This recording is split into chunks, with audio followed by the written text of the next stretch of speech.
2024-এ আমাকে পুলিশ ফাইলে কাজে দেওয়া হয়েছিল, তো আমি পুলিশ ফাইলে কাজটা করতে পারিনি কারণ আমার অসুস্থ হয়ে গেছিলাম।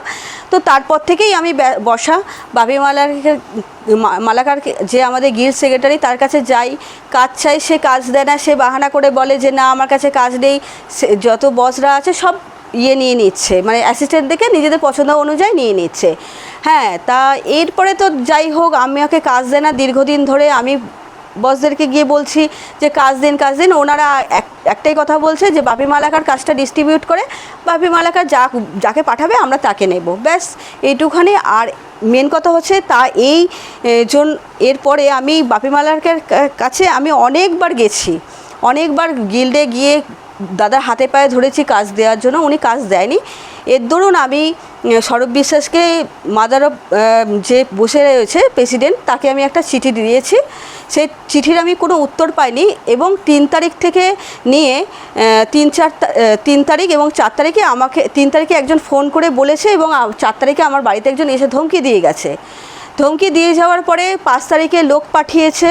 হ্যাঁ, মানে আমি তো সেটা কি বলেছি না বলেছি ফেসবুকে তোমরা লাইভে দেখেছো। তারপর থেকে তো আমি পালিয়ে বেড়াচ্ছিলাম। আমি 9 তারিখে যাই, 9 তারিখে রিজেন্ট পার্ক থানাতে যাই, ওইখানে আমার এফআইআরটা নেওয়া হয় না। তারপরে বললো আপনি যেখানে থাকেন আপনার গল্ফগেন থানা, তো ওইখানে আপনি যান, আপনার এফআইআরটা বা জিডি নেওয়া হবে। তা ওইখানে গেলাম 9 তারিখে, ওনারা আমাকে বললো যে না আপনার এই ব্যাপারটা পুরনো হয়ে গেছে, 5 তারিখের ঘটনা, আমরা এখন নিতে পারি না, যদি এরপরে নেক্সট টাইম কিছু হয় তখন আমরা নেব। তারপরে 9 তারিখে যাই হোক আমার এইখানে বাইরে আমার রাস্তার ধারে 2টো ছেলে চড়াও হয়েছিল কালকেই দিয়ে। তারপরে কালকে যা স্টেপ নেওয়ার আমি ওই চড়াও হয়ে যাওয়ার পরে ওনারা চলে গেছে, আমি তো ভয় পেয়ে ঘরে ঢুকে গেছি। তারপরে তো আপনারা জানেন সবাই যে আমি ইয়েতে গেছি, গল্ফগেন থানাতে গেছি, ওইখানে আমাকে পুলিশরা অনেক সাহায্য করেছে। আমার জিডিটাও নেওয়া হয়েছে, মানে আমার স্টেটমেন্টটা নেওয়া হয়েছে। নেওয়া হয়ে যাওয়ার পরে আজকে তো দেখলাম দেবদা আমাকে মানে ট্যাগ করেছে, কি আমাকে বলেছে তোমার সঙ্গে আমি রয়েছি।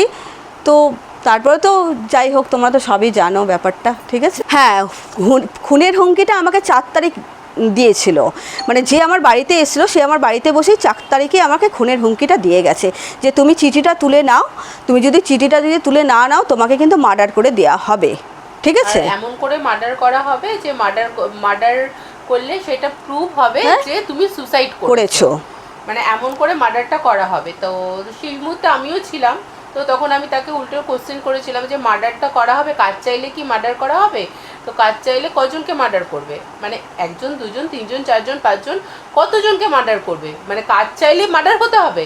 মানে এই পরিস্থিতি এসে আমাদের ইন্ডাস্ট্রিতে দাঁড়িয়েছে যে কাজ চাইলে মার্ডার পর্যন্ত হতে হবে। মানে বুঝতে পারছো কি, মানে আমাদের টলিউড কি কোন জায়গায় গিয়ে দাঁড়িয়েছে যে মানুষকে কাজ চাইতে গেলে মার্ডার হতে হবে। 5 তারিখে 3টে ছেলে চড়াও হয়েছিল, ঠিক আছে। আমি বলেছি ফেসবুকে যে এরকম একজন লুঙ্গি পরা, টি শার্ট ওপরে গেঞ্জি পরা, উনি এসে আমার বাড়ির সামনে ঘোরাঘুরি করছিল। তারপরে ওনাকে আমি খেতে আমি গিয়ে ধমকি দিই। তারপর উনি বলছে কী হয়েছে, দাঁড়িয়ে আছি তো। আমি বলছি কেন দাঁড়িয়ে থাকবেন আমার গেটের সামনেটায়। দিয়ে উনি চলে যেতে গিয়ে দেখি 2টো ছেলে বাইকে করে দাঁড়িয়ে আমার দিকে তাকিয়ে রয়েছে কটকটিয়ে। তখনই আমি বুঝতে পারলাম কিছু একটা প্ল্যান আছে আমাকে শেষ করে দেওয়ার জন্য।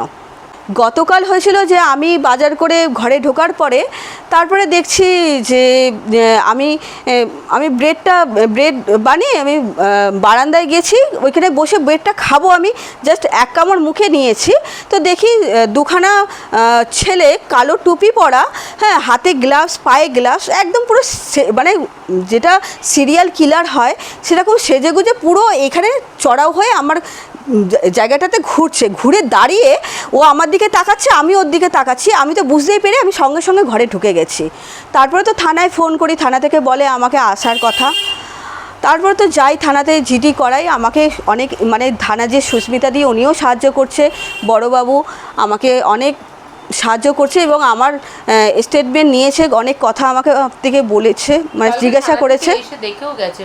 হ্যাঁ, থানা থেকে এসে আমার বাড়ির পজিশনটা দেখে গেছে।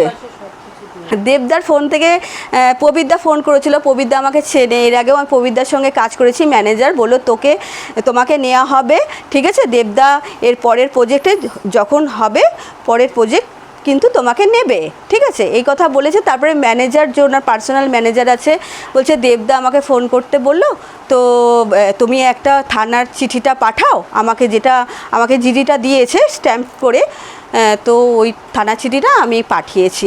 দেবদা বলেছে যে ইয়েটা নিতে, তা আমাকে বাইটসটা নিয়েছে, ব্যাস এইটুখানি।